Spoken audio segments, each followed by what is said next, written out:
Avenue Supermarts still a large cap multi-bagger stock or not? क्योंकि Q3 FY23 के results out हो चुके हैं और रिजल्ट्स में कहीं कहीं कुछ कुछ बातें बहुत ही बढ़िया है और कहीं कहीं कंसर्न्स, मार्जिन के कंसर्न्स अभी भी हमें नजर आ रहे हैं। एक अच्छा खासा अंडर परफॉर्मेंस एवेन्यू सुपरमार्ट्स में रिसेंट पास्ट में या फिर स्पेसिफिकली लास्ट 1 और 2 इयर्स में हमने देखा है।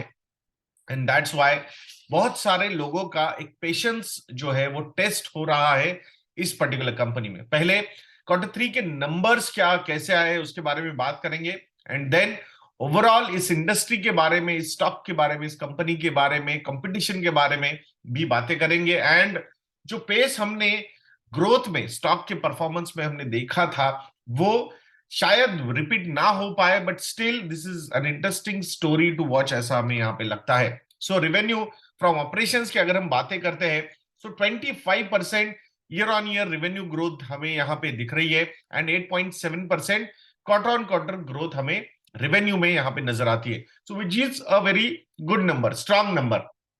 Though when the stock is trading at more than 100 P multiple, so in that particular case, 25%, 30% growth will not be sufficient to justify the valuations. But still, looking at the revival of our economy, these numbers are growing. That's a positive sign. Gross profit का number भी हम अगर यहाँ पे देखेंगे, so that particular number is up by 21% year on year and 6.8% quarter on quarter. तो ये भी नंबर इंप्रेसिव है, बट एज पर एक्सपेक्टेशंस नहीं है। ग्रॉस प्रॉफिट मार्जिन के अगर हम नंबर्स देखते हैं, so this particular number is consistently going down. Last year the gross profit margin was 15.4%. Last quarter the gross profit margin was 15.1%, but now the gross profit margin is at 14.8%. so definitely यहाँ पे consistently fall हो रहा है। सो जो raw material prices है या फिर margins जो है वो यहाँ अभी भी अंडर प्रेशर नजर आ रहे। Even EBITDA margins are also down by 8, मतलब अभी currently the margins are at 8.3%। Last year the margins were at 9.4%। Last quarter the margins, EBITDA margins were at 8.4%। तो यहाँ पे margin is the major concern for the company. But looking at the growth of profit before tax, which is at 8.2% year on year and 8.5% quarter on quarter, 812 crore rupees का profit before tax का number हमें अभी यहाँ पे दिखता है। But net profit के numbers अगर हम देखेंगे, so those numbers are up by 6.7% year on year, but down by 14% quarter on quarter. अब ये आप बोलोगे यार ये क्वार्टर ऑन क्वार्टर हमें रेवेन्यू ऊपर दिख रहा था, ग्रॉस प्रॉफिट ऊपर दिख रहा था, एबिटा भी ऊपर नजर आता, प्रॉफिट बिफोर टैक्स भी ऊपर था, so then how come the net profit का जो नंबर है क्वार्टर ऑन क्वार्टर डिक्रीज हुआ है? इसका रीजन ये है, लास्ट क्वार्टर में उनको 140 करोड़ का टैक्स क्रेडिट मिला था and that's why profits have gone up to 686 crore. Net profit की मैं बात कर रहा हूं, बट इस क्वार्टर में ऐसा कोई नंबर नहीं था and that's why net profit number is at 590 crore or which is up by 6.7% year on year। अब आप बोलोगे यार रेवेन्यू 25% से ग्रो हुआ है बट प्रॉफिट क्यों नीचे, मतलब इतना ज्यादा ग्रो नहीं हुआ है, only 6.7%। The major reason behind this is कि जो मार्जिन है वो बहुत ज्यादा श्रिंक हो चुके हैं। Gross profit margin are down by 0.60%, EBITDA margins are down by 1.1% year on year and net profit margins are down by 90 basis points यानी कि 0.90%। तो ये इस क्वार्टर का रिजल्ट नंबर हमने थोड़ा सा एनालाइज किया। अब बात करते हैं मेजर कंसर्न, ये लार्ज कैप मल्टीबैगर की जो हम बात कर रहे हैं, क्या वो सही में अभी तक है? बिकॉज 300 रुपए पे आईपीओ आया था, 600 रुपए पे लिस्टिंग हुई थी और वहां से एक बहुत ही जबरदस्त परफॉर्मेंस हमने एवेन्यू सुपरमार्ट्स में देखा है। बट लास्ट 12 से 18 महीने नर्व टेस्ट कर रहे हैं इन्वेस्टर्स की, जो लॉन्ग टर्म में इसमें बने रहना चाहते हैं और उनको ये समझ में नहीं आ रहा है कि क्या होगा आने वाले समय में। एक चीज याद रखनी होगी, जो ऑर्गेनाइज्ड रिटेल का मार्केट शेयर है उसमें जो ऑफलाइन रिटेल है जैसे कि एवेन्यू सुपरमार्ट्स हुआ, और ऑनलाइन रिटेल मतलब ई टेल जिसे कहा जाता है, जिसमें हमारे अमेजॉन आता है, फ्लिपकार्ट आता है, बिग बास्केट आता है, even DMart is also getting ready with DMart ready in online retail. So ये जो मार्केट है ऑर्गेनाइज्ड और अनऑर्गेनाइज्ड का, वैसे FY 19-20 के नंबर्स हमारे पास अवेलेबल है, जिसमें 88% अनऑर्गेनाइज रिटेल था मार्केट शेयर में, एंड 12% जो था वो ऑर्गेनाइज रिटेल था. This particular number is changed in last 3 to 4 years, जिसमें अभी जो ऑफिशियल नंबर्स नहीं आए, बट जो एनालिसिस या फिर जो रिसर्च रिपोर्ट्स हम देख रहे हैं उसमें 75 to 80% का जो मार्केट शेयर है वो अनऑर्गेनाइज्ड का है, and around 20 to 25% market share जो है वो ऑर्गेनाइज रिटेल के पास है, जिसमें major market share is with offline retail, and अभी कुछ परसेंटेज अगर हम देखेंगे तो ऑनलाइन रिटेल ने भी यहाँ पे ग्रैब किया हुआ है. सो अब जो ग्रोथ के पॉइंट्स है, तो यहाँ एक शिफ्ट जो है वो अनऑर्गेनाइज से ऑर्गेनाइज में होने वाला है, उसमें कोई डाउट किसी को नहीं होना चाहिए. बट अब सारा का सारा दारोमदार जो है वो ये ई रिटेल वाला जो सेगमेंट है ये कितना ज्यादा ग्रो करेगा और किसके पॉकेट्स बहुत ज्यादा डीप है, ये सारी चीजें आने वाले समय में डिसाइड कर सकता है. बहुत सारे जो मतलब ये स्ट्रेटेजी गेम्स है उस पर डिपेंड हो सकते हैं. Though DMart Avenue Supermarts is a deep pocket company, and we should not underestimate Mister Damani ji, because capacity of that person to raise capital is also very high, to understand this market is also very high. Though अभी अगर आप देखोगे Avenue Supermarts की जो subsidiaries है, जिसमें 4 subsidiaries जो है वो प्रॉफिटेबल है, जो ऑफलाइन रिटेल पे फोकस करती है, और एक सब्सिडरी जो है वो ऑनलाइन रिटेल पे फोकस कर रही है. That is the only subsidiary which is loss making. It means investment की डिमांड जो है वो बहुत ज्यादा है इस पर्टिकुलर सेक्टर में. सो अब ये देखना होगा हमें कि कब ये सेक्टर के जो प्लेयर्स है when they will start focusing on profitability rather than cutting each other's market share, because एक शिफ्ट तो क्लियर है अनऑर्गेनाइज्ड टू ऑर्गेनाइज्ड का. सो अब ये देखना बहुत इंटरेस्टिंग हो रहा है कि ऑफलाइन रिटेल कितना ग्रो करता है और ऑनलाइन रिटेल कितना ग्रो करता है. सो अभी तक एवेन्यू सुपरमार्ट्स को एक स्केर्सिटी प्रीमियम मिल रहा था और अभी भी मिल रहा है, बिकॉज कोई ऐसा बड़ा retail player, organise retail player is still not listed. Reliance के पास रिलायंस रिटेल है, बट रिलायंस रिटेल अलग से लिस्ट होके नहीं बैठा हुआ है.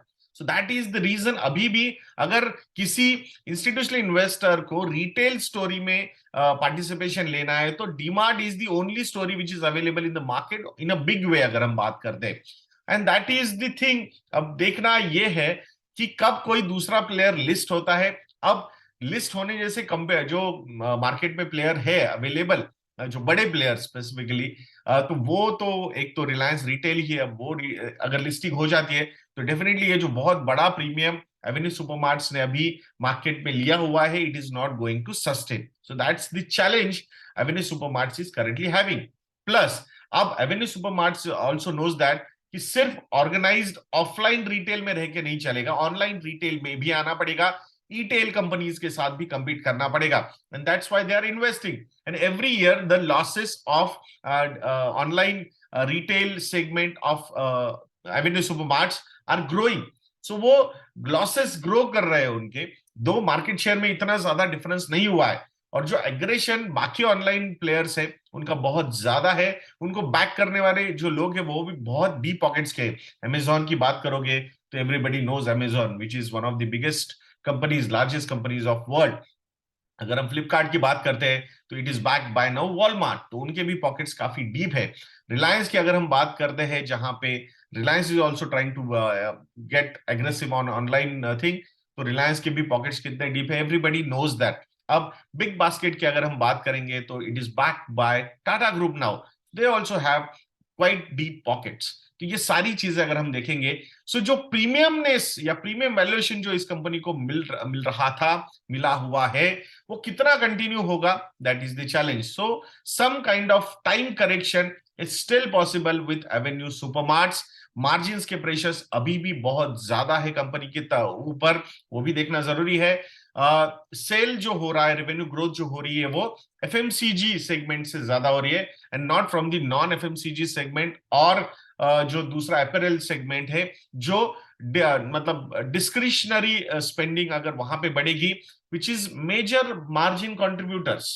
सो वो मार्जिन कंट्रीब्यूटर्स का परफॉर्मेंस भी इतना इंप्रेसिव रिसेंट पास्ट में नहीं रहा है. I am not saying it is not going to be like that.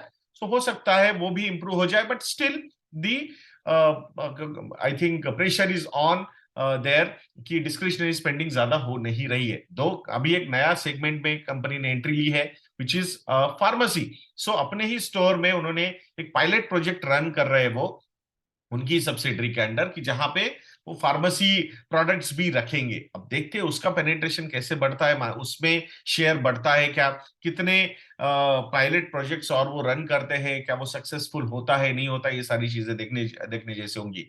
Revenue from each store has is at highest level currently 38 crore rupees का है currently, which is up by 4 crore rupees per store.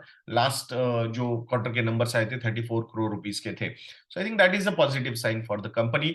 4 नए stores भी company ने इस बार add किए हुए हैं इस क्वार्टर में। पूरे 9 मंथ्स में ये फाइनेंशियल ईयर के अराउंड 22 स्टोर्स उन्होंने ऐड किए हैं। सो एग्रेसिवनेस बहुत पहले ज्यादा था इन एडिंग स्टोर्स, बट अभी रिसेंट पास्ट में जो रियल एस्टेट का परफॉर्मेंस अच्छा रहा है, specifically western part of India अगर हम देखते हैं, तो वो भी एक थोड़ा सा हिचक वहां पे होगा, बिकॉज उनका model is majorly buy develop करो एंड अपना store buy the land, develop करना चाहिए वो लैंड को एंड स्टोर शुरू करना चाहिए। वो रेंट वगैरह पे ज्यादा जाते नहीं है, लीज वगैरह लॉन्ग टर्म के मिले तो उनका एक थोड़ा एक मॉडल वहां पे एक डेवलप हो रहा है। बट अनअफोर्डेबिलिटी या फिर थोड़ा सा ग्रोथ या फिर इन रियल एस्टेट जो एक पेंटअप डिमांड की वजह से हुआ है, that has also played little negatively on from the new addition of stores. So देखते हैं कैसा होता है। So I strongly feel this is a multi bagger story.